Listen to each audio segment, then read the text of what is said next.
A Tale of Magic, Chapter 5, Trial by Family. For the first time, Bristol understood what it was like to be scared senseless. There were heavy shackles around her wrists, but she didn't feel them. The smell of decaying rats and mildew filled the air, but it didn't bother her. Blood-curdling screams of prisoners getting whipped echoed through the halls, but she hardly noticed them. Her eyes were fixated on the steel bars surrounding her, but she didn't understand what she was looking at. She was sitting straight up on the edge of the stone bench in her prison cell and hadn't moved a muscle since she was placed there. Everything happened so fast the night before, she couldn't remember where she was or how she got there. Then again, she was in such a state of shock, she could barely think at all. At dawn, the ear-piercing cathedral bells didn't even make Bristol flinch. It was now the morning after the worst night of her life, but she had no concept of time. Her mind was completely blank, her body was completely still, and as far as she was concerned, the world had stopped spinning. Her cell door swung open and a prison guard stepped inside, but his arrival didn't break her petrified trance. "Your defense deputy justice has arrived," the guard said. After hearing this, Bristol was finally able to make sense of where she was and what had happened. She, Bristol Evergreen, had been imprisoned for a crime. She was sitting in the prison deep below the Chariot Hills courthouse, and the deputy justice assigned to defend her had come to speak with her about the pending trial. The guard stepped aside, and a tall young man in a black hat and a gray and black checkered robe entered the cell. When Bristol gazed up at the deputy justice, she thought her mind was playing tricks on her. "Brooks," she said. Her eldest brother froze after taking his first step into the prison cell. His eyes went wide, and his face grew pale at the sight of his sister in chains. "Bristol?" he gasped. The Evergreen siblings stared at each other for a full minute without saying a single word. It was the only time in Bristol's life that she had been genuinely pleased to see her brother, but the pleasure quickly faded as she realized why he was there. Brooks was going to defend her in court. "Brooks, Bristol tried to break the silence, but she was at a loss for words. "Do you two know each other?" the guard asked suspiciously. As Brooks stared at his sister, the disbelief in his eyes changed into a very serious and urgent expression. He raised his index finger to his mouth, imploring her to be quiet. Bristol didn't understand why the silence was necessary, but she obliged. "We're acquainted," Brooks told the guard behind him. "She's one of the many schoolgirls who admire me, but who can blame her?" Her brother's charade was confusing. She knew it was perfectly legal for deputy justices to defend family members on trial, but why was he pretending they weren't related? Brooks opened his briefcase and retrieved a quill and a piece of parchment. He scribbled a quick note on the paper, folded it, and handed it to the guard. "I need you to deliver this message to Justice Evergreen's office on the 4th floor, Brooks instructed. "I was just reminded of something involving another case that needs to be addressed immediately." "Sir, I can't leave you alone with the prisoner," the guard replied. "Don't insult me. This girl is hardly a physical threat. The note, however, regards a very serious and timely matter. Justice Evergreen will want this message right away, and if your reluctant jeopardizes his case, I'll make sure he knows you caused the delay." Obviously, the guard didn't appreciate being ordered around. He glared at Brooks and then begrudgingly headed to the 4th floor with the note in hand, slamming the cell door behind him. Brooks turned to Bristol and and in Brooks turned to Bristol, and the disbelief returned to his face. So, "My God, Bristol, what the hell have you gotten yourself into?" he exclaimed. "One count of trespassing, one count of female literacy, and one count of committing magic? Do you have any idea how serious this is?" Bristol looked to the floor and shook her head. "I don't know what to say," she said softly. "It all feels like a bad dream." "When you weren't at breakfast this morning, Mother assumed you had gone to the Home for the Hopeless to volunteer before school," Brooks said. "When I got to the courthouse, all the deputy justices were talking about the witch they caught in the library last night, but I didn't put the two together. I never imagined in a million years the witch would be my own sister." "But I'm not a witch," Bristol explained. "The banned book I was reading explains everything. Please, you have to find it and show it to." "Are you mad?" Brooks asked. "I can't use a banned book as evidence." Then what are we going to use for my defense?" Bristol asked. "Defense?" Bristol said, as if he was appalled by her choice of words. "Bristol, you were caught by 3 witnesses. There's no defense. You're facing life imprisonment with hard labor for committing magic alone. But with trespassing and female literacy on top of it, you'll be lucky to make it out of here alive." "You mean they might execute me?" Bristol felt like a cold hand had suddenly reached into her body and ripped out her stomach. She had willingly gone down a long path of mistakes, but she had never thought it would lead to this. She started hyperventilating. "No, this can't be happening," she cried. "You can't let them execute me. Please, Brooks, you have to help me. I'm your sister." Brooks rolled his eyes at the remark. "Oh, yes, and what a joy you are," he said spitefully. "I'm afraid, even with my superb defense skills, my hands are tied." "There has to be something we can do." Her brother went quiet, and he bit his nails as he thought about it. "There's one thing I can think of that could possibly help you now." "What?" "Father." Brooks said it like it was good news, but it only made Bristol feel more hopeless than before. Her father was the last person on the planet she expected to save her. "Father isn't going to help us," she said. "When he finds out what I've done, he'll want to kill me himself." "Well, you're right about that," Brooks scoffed. "Father may not value your life, but he thinks very highly of his own. He would do anything to preserve his reputation, and nothing is going to tarnish his name more than one of his children getting arrested and sentenced to death. Luckily for him, I'm the only one who knows you're in here." "How?" "As far as anyone knows, this is the case of Bailey. Bailey versus the Southern Kingdom. The charges have been filed under the alias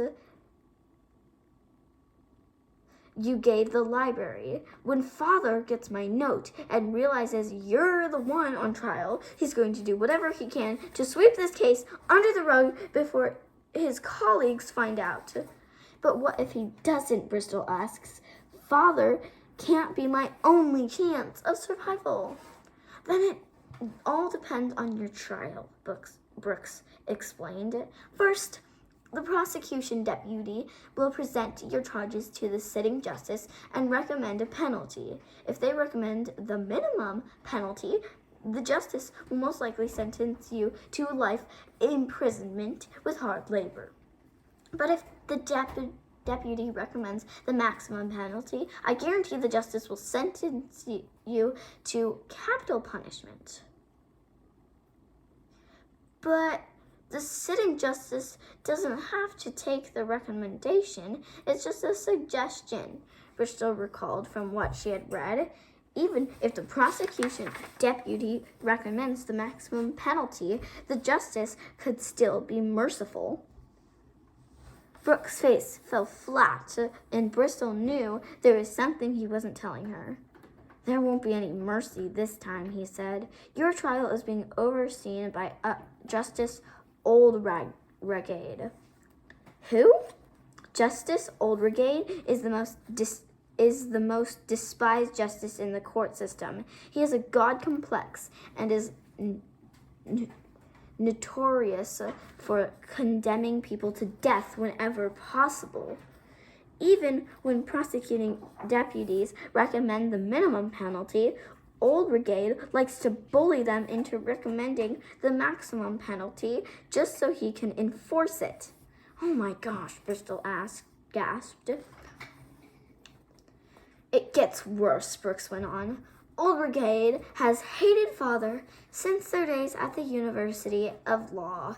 During their time as deputy justices, Father never lost a case against Oldregade and would humiliate him during the trials.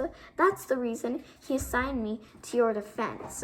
It's impossible for a defense deputy to win a case like this, and he wanted to watch an Evergreen lose. And Oldregade would be thrilled to sentence you to death if he had the chance. Bristol couldn't believe her misfortune. She was getting punished for not only by the laws of the Southern Kingdom, but also, apparently, by the universe itself. Then I'm doomed, she said quietly. There's no way around it. There's still one thing in our favor that you're forgetting, Brooks reminded her. Like I said, as far as anyone knows, this is the case of Bailey versus the Southern Kingdom. Justice Oldregade doesn't know who you are. Trials usually don't begin until a day or two after incarceration. So hopefully that'll give Father enough time to help you before Oldregade finds out. So that's why you pretended we weren't related in front of the guard. You didn't want anyone to realize who I am. Exactly. Bristol never thought a day would come when she was thankful for having a brother like Brooks. But there it was. All the calculating and mischievous qualities she resented about him were now the tools he was using to save her life. I'm so scared, Brooks, she said. Well, you should be, he said. Even if Father finds a way to help you, you aren't going to walk out of here freely. Best case scenario, you'll probably spend the rest of your life in a prison far away from Chariot Hills. I suppose you think I deserve it for being so stupid, she said through tears. I didn't mean for any of this to happen. I just wanted life to be different. Then I guess you got what you asked for. The door swung open as the guard returned to the cell. He was wheezing and sweating profusely from his journey to and from the fourth floor. I delivered your message to the justice, sir, the guard grumbled. Just in time, too. I'm all finished here. Brooks picked up his briefcase and headed for the door, but Bristol stopped him as he stepped into the hall. Deputy Justice Evergreen, she asked. If you happen to see them, will you please give my love to my mother and my brother? And tell them I am so sorry for all of this. Her brother gave the slightest nod possible without attracting the guard's attention. I'm not your messenger, criminal, he said dramatically. See you in court. Brooks continued down the hall, and the guard followed, locking the cell door behind him. As the sound of their footsteps faded, Bristol was consumed by the most extreme sorrow she had ever experienced. She lay on the stone bench and wept until there wasn't a teardrop left inside her. As far as she knew, her brother was the last piece of home she'd ever see again. That night, Bristol was jolted awake when her cell door suddenly burst open. 2 prison guards charged inside, grabbed her by the arms, and forced her onto her feet. Without saying a word, the guards rushed Bristol out of the cell, raced her across the prison, and then hurried her up a spiral staircase. They moved at such a frantic pace, Bristol had trouble keeping up and had to be dragged a majority of the way. She had no idea what was happening or where they were taking her, and she was too afraid to ask. They reached the top of the staircase and entered the main corridor of the courthouse. The corridor, usually bustling with deputy justices and justices alike, was dark and completely empty. Bristol figured it must have been past midnight, which made the whole situation even more frightening. What could be so important that it required her to be transported in the middle of the night? At the end of the dark corridor, Bristol spotted Brooks pacing in front of a pair of tall double doors. His face was bright red, and he angrily muttered to himself as he moved. "Brooks," she called out, "what's going on? Why are we in the courthouse so late?" "Justice Aldrich found out who you are," he said. "The guard must have read my note and tipped him off. That bastard! Aldrich moved up your trial. He's trying to sentence you before Father has time to intervene." "Wait, I don't understand," Bristol said. "When's the trial happening?" "Now," he said. The guards pushed open the double doors and pulled Bristol into the courtroom. Her brother followed closely behind. They were the first to arrive, and Bristol was overwhelmed by her first glimpse. It was easily the biggest room she had ever been in. It was surrounded by massive marble pillars that stretched into the darkness of a seemingly endless ceiling. Wooden risers wrapped around the courtroom with enough seats for 1,000 witnesses. The only source of light came from 2 torches burning one on either side of the justice's chair, which was raised on a tall platform at the front of the room. An enormous portrait of King Champion the 11th was hung on the wall behind the platform, and the sovereign scowled down at the courtroom like a judgmental giant. The guards locked Bristol in a tall iron cage that stood in the very center of the room. The bars were so wide she could barely see through them. Brooks took a seat at an empty table to the left of the cage, and Bristol assumed the empty table to her right was reserved for the prosecution deputy. "Try to stay calm," her brother whispered, "and whatever you do, do not say anything. It'll only make things worse." A small door behind the platform opened, and Justice Aldrich entered the courtroom from his private chambers. Even if he wasn't the justice overseeing her trial, the sight of Aldrich would have been chilling. He was a skeletal man with a pitch-black beard and large sunken eyes that had pupils the size of pinpricks. His skin was the color of pea soup, and his long fingernails made his hands look like claws. Aldrich was followed by 4 guards, and to Bristol's horror, an executioner also emerged from the justice's private chambers, carrying a large silver axe. Bristol turned to her brother, hoping to find reassurance in his eyes, but Brooks was as alarmed as she was. The trial hadn't even started, and her fate seemed to be sealed. The justice climbed up the steps of the platform and took his seat. He glared down at Bristol with a twisted grin, like a cat gawking at a mouse in a trap. Like a mouse in a trap. With 3 loud bangs of his gavel, the proceedings began. "The case of Bailey versus the Southern Kingdom shall commence," he announced. "Your Honor, I'd like to remind you that it is illegal to begin a trial without a prosecution deputy," Brooks said, "and furthermore, it is completely unethical to have an executioner present in court before a defendant has been sentenced." "I'm aware of the law, defense deputy," the justice sneered. "The prosecution deputy will be here momentarily. However, you, of all people, should not be lecturing me about ethics. It's recently come to my attention that you have made deliberate attempts to conceal information from the court. That is a direct violation of your moral duties as a deputy justice, and violators must be reprimanded." Justice Aldrich gave the guards a signal, and they covered Bristol's cage with a sheet. Her limited view of the courtroom was now entirely obstructed. Your Honor, what is the purpose of this? Brooks objected. As I'm sure you are aware, defense deputy, whenever a deputy justice is caught committing a violation in the court, it is up to the presiding justice to apply an appropriate punishment. Ulrich explained. I decided to teach you a lesson about the importance of transparency.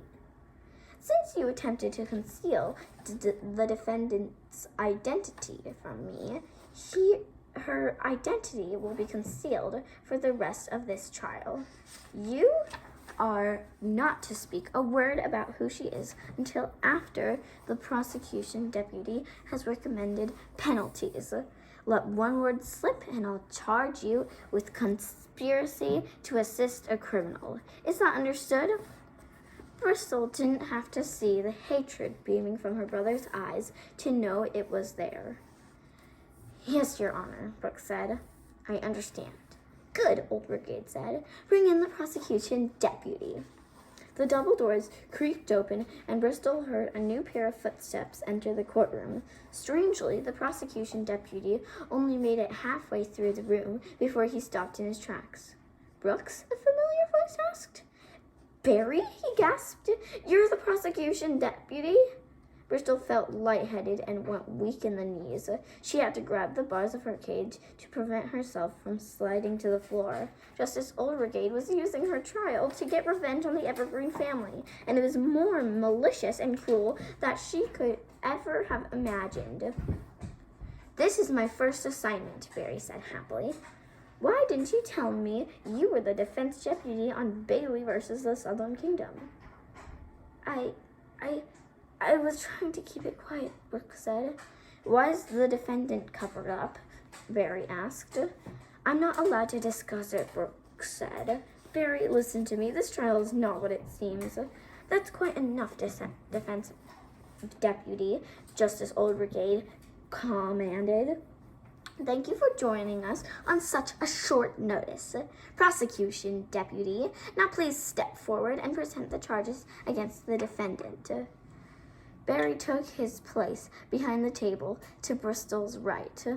She heard him remove papers from his briefcase. He cleared his throat before reading them aloud. Your Honor, 3 men witnessed the defendant conjuring a spell from an open book in a private section of the Chariot Hills Library, he said. The first witness was the librarian, Mr. Patwise Woolsore. The other 2 are officers in the King's Royal Guard, and all 3 have signed sworn statements of what they encountered. Given the credibility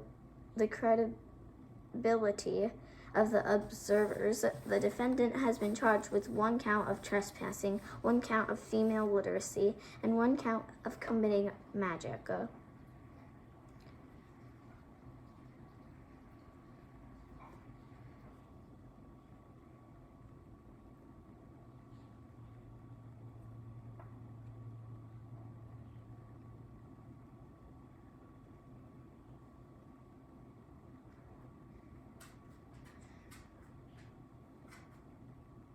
I'll now relinquish the floor to the defense deputy. Given the substantial evidence and the nature of the crimes, we will not waste any time with the defense, Justice Oldbrigade said.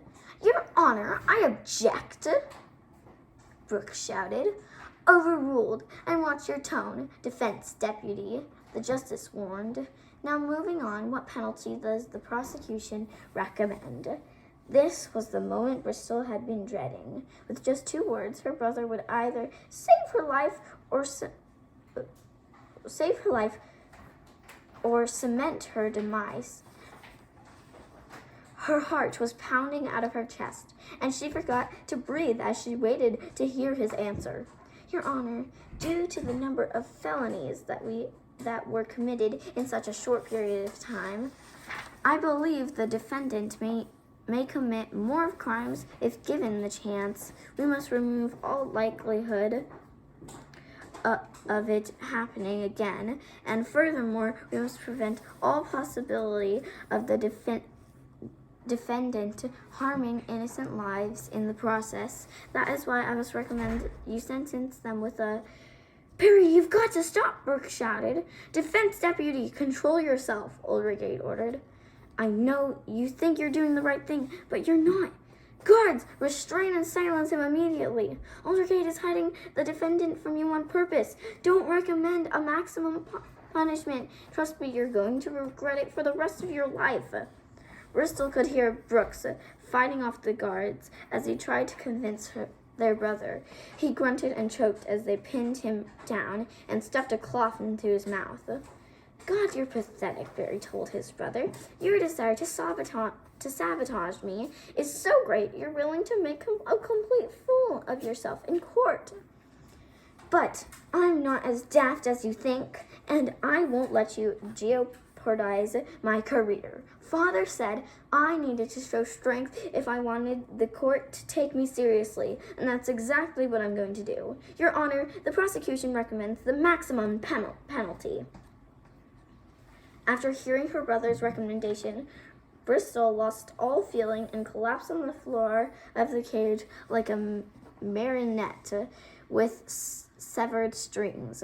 Brooks screamed at the top of his lungs, but the cloth muffled his words. Then, without further notice, I hereby sentence the defendant to death, Justice Oldregate ruled. The execution shall take place immediately. Guards, please remove the defendant from the cage and position her for the executioner. But first, please restrain the prosecution deputy. This may be unpleasant for him to watch. The guard seized Barry and tied his hands behind his back. He tried to resist them, but they were too strong. What's the meaning of this? He asked. Why am I being restrained? Unhand me at once. I've done nothing wrong. The sheet was removed from the cage, and with one glance at the blue eyes peeking out from inside, Barry realized who the defendant was. Bristol, he said in shock. But what are you doing in here? You're supposed to be volunteering at the Home for the Hopeless. The executioner placed a thick wooden block on the floor below the justice's platform. The guards dragged Bristol out from the cage and positioned her head on the block. As the executioner hovered over her, the reality of what Barry had just done began to sink in. He became manic and struggled against the restraints with all his might. No, he screamed. I didn't know what I was doing. I didn't know it was her. Justice Oldregate smiled and cackled at the trauma he was causing the Evergreen family. The executioner raised his axe above Bristol's neck and practiced swinging it from the floor. Bristol could see both her brothers frantically trying to fight off the guards holding them back. In that moment, she was almost grateful for Oldregate's vengeful tactics. If she was going to die, at least this way, she would die looking at the people she loved. Bristol, I'm sorry, Barry sobbed. Forgive me. It's going to be all right, Barry, she whispered. This isn't your fault. Wham! The double doors suddenly swung open, causing everyone to jump and turn to the back of the courtroom. Justice Evergreen stormed inside with the rage of 100 men. Oldregate! Stop this blasphemy at once, he demanded. How dare you interrupt a trial in progress, Evergreen, Oldregate shouted. Leave the courtroom this instant or I'll have you removed. This isn't a trial. It's an atrocity, Justice Evergreen declared. The executioner glanced back and forth at the sparing justices, uncertain of who to take orders from. Carry on, man, Oldregate yelled. This is my courtroom. Justice Evergreen has no authority here. As a matter of fact, I do, Justice Evergreen said, and raised a scroll of parchment high into the air. I have just returned from High Justice Montclair's home in the western countryside. He has granted me the power to commandeer this trial and overrule your sentencing. The justice unrolled the scroll so everyone in the courtroom could see it. The document was an official order from High Justice Montclair, and his large signature was featured at the bottom. "This is outrageous," Old Brigade exclaimed. "Your daughter is a witch, Evergreen. She must be punished for her crimes. And punished she shall receive, but it won't be from you," Justice Evergreen said. "Montclair has sentenced her to live at a facility in the northeast plains of the Southern Kingdom until further notice. The facility, as I'm told, specializes in treating young women with my daughter's condition. There is a carriage outside waiting to transport her as we speak. In the meantime, the High Justice has ordered you to erase any mention of this trial from all records in court." Justice Old Brigade went silent as he contemplated his next move. When he realized how limited his options were, Old Brigade became furious and banged his gavel until it broke into two pieces. "Well, it appears Justice Evergreen has used his connections to manipulate the law," he told the room. "At the moment, I have no other choice but to follow the High Justice's orders. Guards, please take the Evergreen Witch to the carriage outside." Before she had the chance to say goodbye to her brothers, the guards raised Bristol off the executioner's block and began dragging her out of the courtroom. "But Father, where am I going?" she cried. "What facility are they taking me to? Father!" Despite her desperate pleads, Justice Evergreen refused to answer his daughter's questions. He didn't even look her in the eye as the guards pulled her past him. "Don't you dare address me as father," he said. "You're no daughter of mine." Wow. Okay. That was chapter 5 of The Tale of Magic. I hope you enjoyed it. Bye.